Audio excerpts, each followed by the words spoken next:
Mormons, stuff Mormons say. Jesus would never criticize somebody else's religion, even though he did that all the time. All the time. That's what got him crucified. That's why the Pharisees conspired with the Romans to crucify the guy. He never claimed to be king of the Jews. That was the accusation against him. But if he wasn't, calling the Pharisees vipers, wolves in sheep's clothing, bleached and whited sepulchres full of dead men's bones,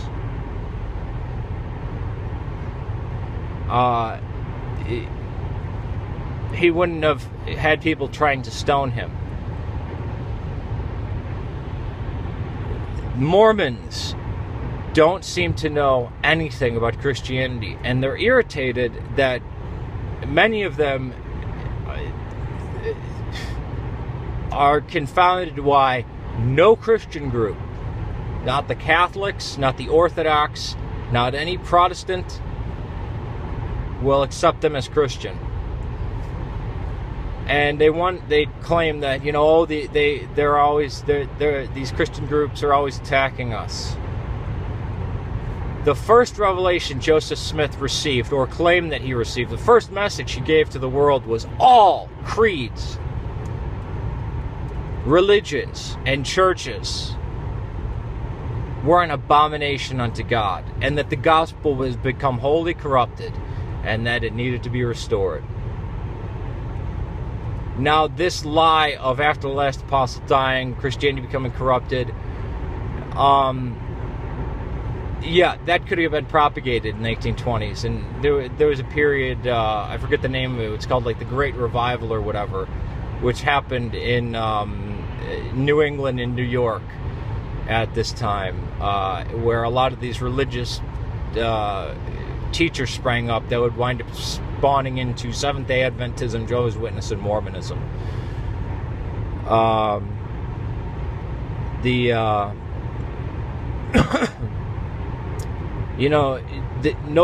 lot of these people, this was Protestant, not even Anglican, but like Baptist and stuff like that, people. And then you had people picking up the Bible. I'm going to go my own way, stuff like that. So they had no clue about the early church fathers, about about.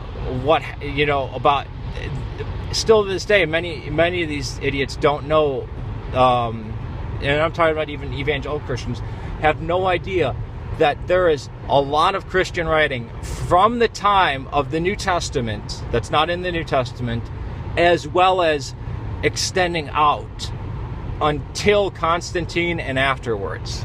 But especially from the time the first book of the New Testament is written until Theodosius. That's 60 years after Constantine. And it's not all Gnostic. Most of it is what we would call Catholic, or the version of Christianity that appears in the 27-book New Testament that we have today in the West. And then you have a lot of arguing with people about theology and stuff like that, so we know a lot about the inner workings. And then people complaining about heretics and stuff like this. And we also have secular records. We have records about the Christians from the Jews and the Greeks and the Romans and the Persians and the Armenians and the Egyptians and the Carthaginians, but that was his first message. And that's why Mormons go to Christian countries to become missionaries, to restore the gospel, which means to break people's belief in the Trinity, to break people's belief in monotheism, the bedrock of Christianity, the bedrock of Abrahamic faiths. In the book of James, monotheism. In every book of the Bible, monotheism before anything. you must be a monotheist. That God is the creator of the universe, outside of space and time, physically, spatially non-available, not made up of matter, energy, time, or space. That Christ,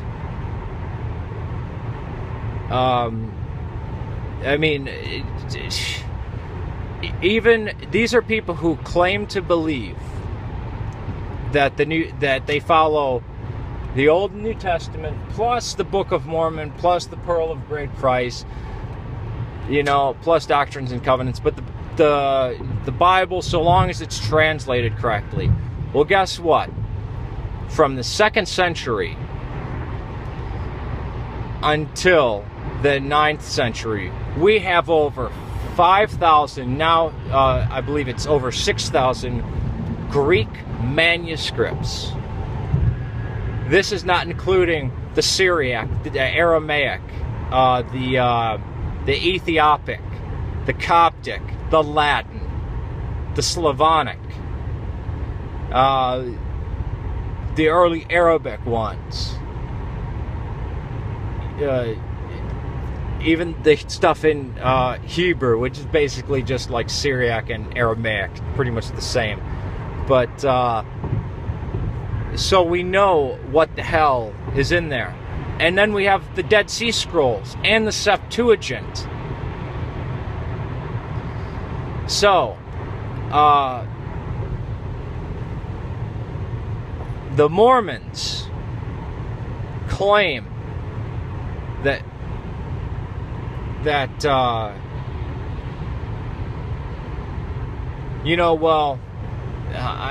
they're really big on James. Even though the book of James, it totally goes against what they say because it's for monotheism.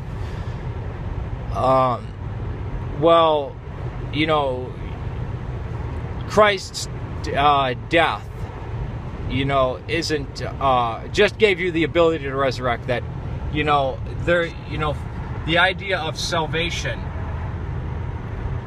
as